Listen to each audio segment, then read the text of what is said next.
আজ food cuisine থেকে জেনে নিন এক অপ্রচলিত অথচ সুস্বাদু মাটন রান্নার রেসিপি। জল ছাড়া মাংস রান্না, এক ফোঁটা জল না দিয়ে নরম সুস্বাদু মাটন। বাঙালি রান্নায় ঢাকা ও বরিশালের রন্ধনশৈলীর এক বিশেষ স্থান আছে। আজ দেখুন ঢাকার বিশেষ রান্নার পদ্ধতি, পোড়া মাটন। খুব সহজে জল ছাড়া মাটন রান্না করে ফেলুন। এটি রুটি দিয়ে খেতে পারেন, পরোটা দিয়ে খেতে পারেন, ফ্রাইড রাইসও খুব ভালো লাগবে। তাহলে চলুন দেখে নেই ঢাকাই পোড়া মাটন রান্নার পদ্ধতি। আমি কচি পাঁঠার মাংস নিয়েছি 500 গ্রাম, ভালো করে ধুয়ে জল ঝরিয়ে রেখেছিলাম। এরপর 3টে বড় পেঁয়াজ, একটা ছোট পেঁয়াজ এইভাবে ঝিরঝিরি করে কেটে রেখে দিলাম। 1 চা চামচ রাঁধুনি, কাঁচা লঙ্কা বাটা 1 চা চামচ, চাইলে শুকনো লঙ্কা গুঁড়ো দিতে পারেন, আদা বাটা 1 টেবিল চামচ, 7-8টা রসুন কোয়া আমি থেতো করে নিয়েছি।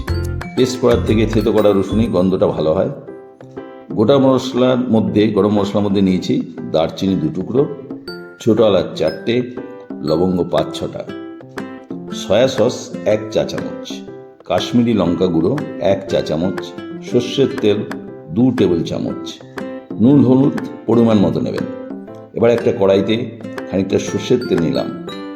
তেল গরম হলে ওতে খানিকটা পেঁয়াজ দিয়ে বেরেস্তা করে রেখে দেবো। এবার বাকি তেলটা কড়াইতে ঢেলে দিলাম। গরম হলে প্রথমে দেবো রাঁধুনি, একটু নাড়াচাড়া করে ওতে দিয়ে দেবো বাকি পেঁয়াজগুলো। পেঁয়াজ ভালো করে ভাজা হয়ে গেলে দিয়ে দেবো থেতো করা রসুন, একটু ভেজে নেব। এবার দিয়ে দেবো আদা, একটু নাড়াচাড়া করে ওতে কাঁচা লঙ্কা বাটা দিয়ে দেবো গোটা গরম মশলা, একটু ভালো করে মেশাবো। এরপর দিয়ে দেবো কাশ্মীরি মির্চ, ভালো করে মিশিয়ে নেব। এরপর দেবো হলুদ, পরিমাণ মতো নুনটা একটু হিসেব করে দেবেন যাতে কম বেশি না হয়, কারণ এরপর নুন দিলে মাংসের মধ্যে নুনটা ঢুকবে না। মশলাগুলো ভালো করে কষিয়ে নেব। কষানো হয়ে গেলে পুরো মাংসটা ওতে ঢেলে দেবো। এবার 15 মিনিটের মতো লো ফ্লেমে মাংসটা ভালো করে কষাবো।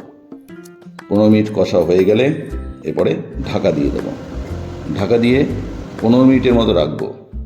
এইবার 15 মিনিট পরে ঢাকাটা খুললাম। দেখুন কতটা জল বেরিয়েছে, আমি কিন্তু একটুও জল দিইনি। এবারে একটু নাড়াচাড়া করব।